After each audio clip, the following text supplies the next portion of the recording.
지금까지 정수하고 넘버 타입이 제공하는 이제 다양한 값들을 알아봤는데요. 저희가 하나 더 중요하게 볼 내용이 있습니다. 그게 뭐냐면 바로 부동소수점입니다. 이렇게 보시면 부동소수점은 소수점이 있는 수를 말해요. 그래서 출력을 해보면 0.1이 나오죠. 콘솔 로그 0.2 하면 0.2가 나옵니다. 그런데 중요한 게 뭐냐면 0.1과 0.2를 더하면 0.3이 나와야 될 것 같잖아요. 그런데 실제로 해보면 0.3점 해서 끝에 이렇게 4가 있습니다. 이 4가 왜 생기는지 지금부터 그 얘기를 할 거예요. 이 값을 보시면 0.3 이외의 이 값은 오차라고 볼 수 있잖아요. 그래서 이 오차 때문에 이 연산이 true가 아닌 false가 나와요.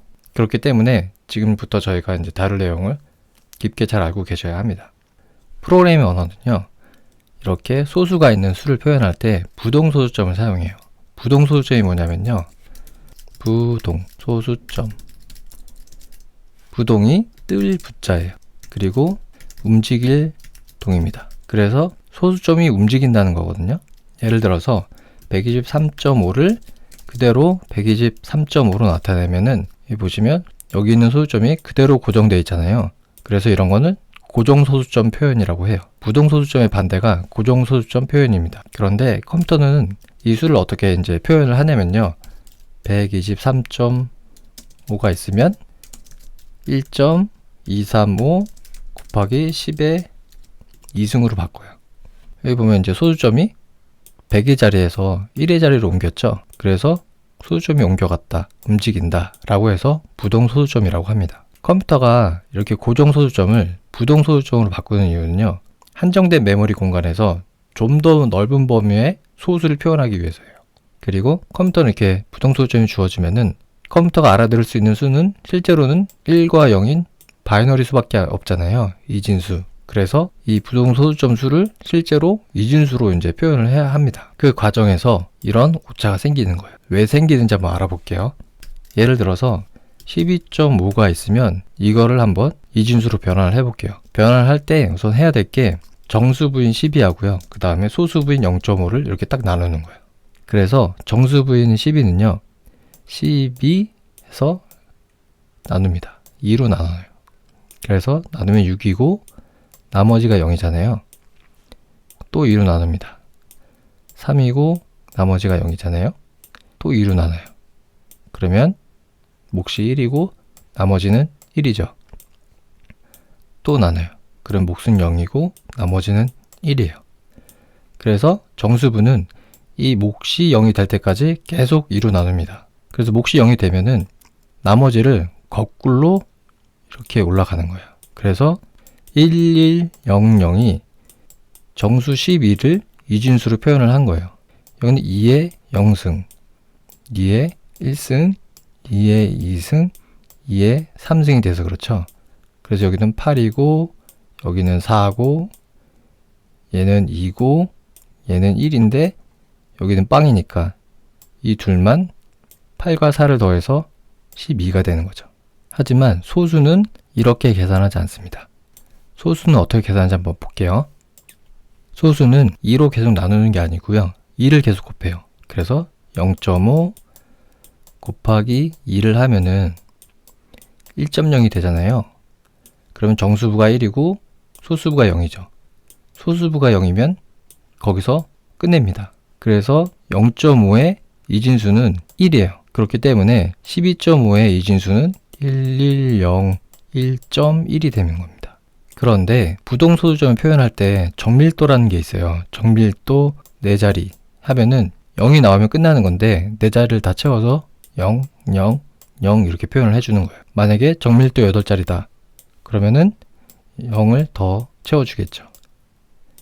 이렇게 해서 이게 12.5의 이진수가 됩니다. 소수부가 0.5가 아닌 다른 수를 한번 더 해볼게요.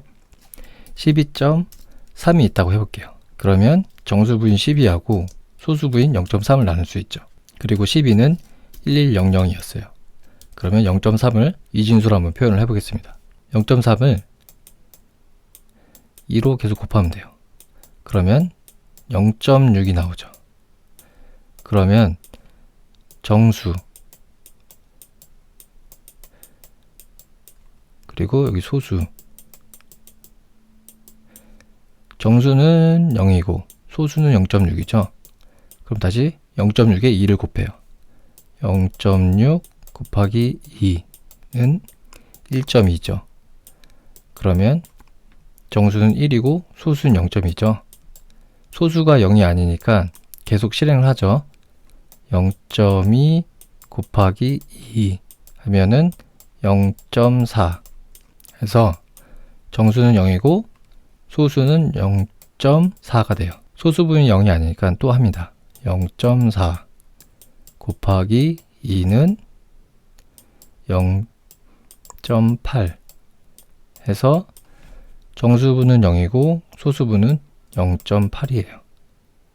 소수부가 이제 0이 아니니까 또 합니다. 0.8 곱하기 2는 1.6 그래서 정수는 1이 나오고 소수는 0.6이 나오는 거예요. 또 소수가 0이 아니니까 또 합니다. 0.6은 곱하기 2는 0.2죠.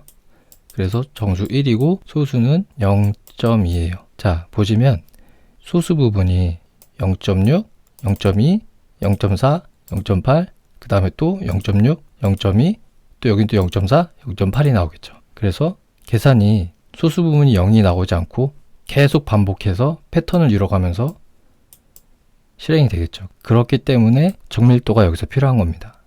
0.3처럼 이진수로 표현할 때 계산이 끝나지 않고 영원히 반복되는 수들이 존재하기 때문에 정밀도를 넣어서 딱 5번만 계산해 라고 하는 거예요. 그러면 정밀도가 5가 되는 겁니다. 아니면 8번만 계산해 이런 식으로 해서 정밀도를 8로 만드는 겁니다. 정밀도가 4라면 0.3의 이진수 표현은요 0, 1 빵빵이 되는 거고요. 만약에 정밀도가 5라면 0, 1 빵빵 1 아니면 정밀도가 6이라면 0, 1 빵빵 1, 1 이런 식으로 되는 겁니다. 실제로 표현해보면 0, 1 빵빵 1로 해볼게요. 그러면 여기에서 알 수 있는 게 뭐냐면 0.3은 이진수로 완벽하게 바꿀 수가 없죠. 그렇기 때문에 여기까지 계산한 정밀도로 이진수를 표현한 다음에 그 수를 다시 실수로 이제 표현을 할 때 온전히 다 0.3을 표현할 수 없는 거예요. 그렇기 때문에 이런 오차가 생기는 겁니다. 그래서 컴퓨터에서 12.3과 같이 소수점 수 있잖아요. 소수점 이하수. 그 수는 항상 근사치를 사용하게 되는 거예요. 그래서 아까 보았던 콘솔 로그 0.1 플러스 0.3은 0.1, 0.2는 0.3이 아니라 이렇게 오차가 붙는 것입니다. 그런데 이 오차가 굉장히 중요한 문제를 발생시켜요. 저희가 같이 살펴봤던 이런 비교문, true가 아닌 false를 반환하게 해요. 이건 굉장히 중요한 문제가 되겠죠. 그래서 이런 소수들을 위해서 비교하는 방법을 따로 만들어야 돼요. 그렇기 때문에 자바스크립트가 특별한 수를 제공을 합니다. 넘버 엡실론이에요. 이 수는 굉장히 작은 수입니다. 이 엡실론을 사용해서 실제로 소수 비교를 합니다. 어떤 식으로 하는지 알려드릴게요. 콘솔 로그 0.1 플러스 0.2 그래서 0.3을 빼요. 그리고 이 결과가 넘버 엡실론보다 작으면 같은 거라고 취급을 하는 겁니다. 그래서 이럴 때는 true가 나오죠. 이거를 이제 함수로 좀 옮겨보면은 펑션 compare a와 b 그리고 a 빼기 b 해서 넘버 엡실론 그래서 결과가 true면 두 수는 같은 거라고 볼 수 있습니다. 하지만 여기서 주의할 게 뭐냐면 a-b가 b가 더 커서 음수가 될 수 있잖아요. 그래서 이 두 수 a와 b의 실질적인 차이량만 보기 때문에 여기서 절대값을 써줘야 돼요. abs 그래서 compare numbers가 저희가 했던 0.1 플러스 0.2하고 0.3을 해보면 결과를 리절트로 받을게요.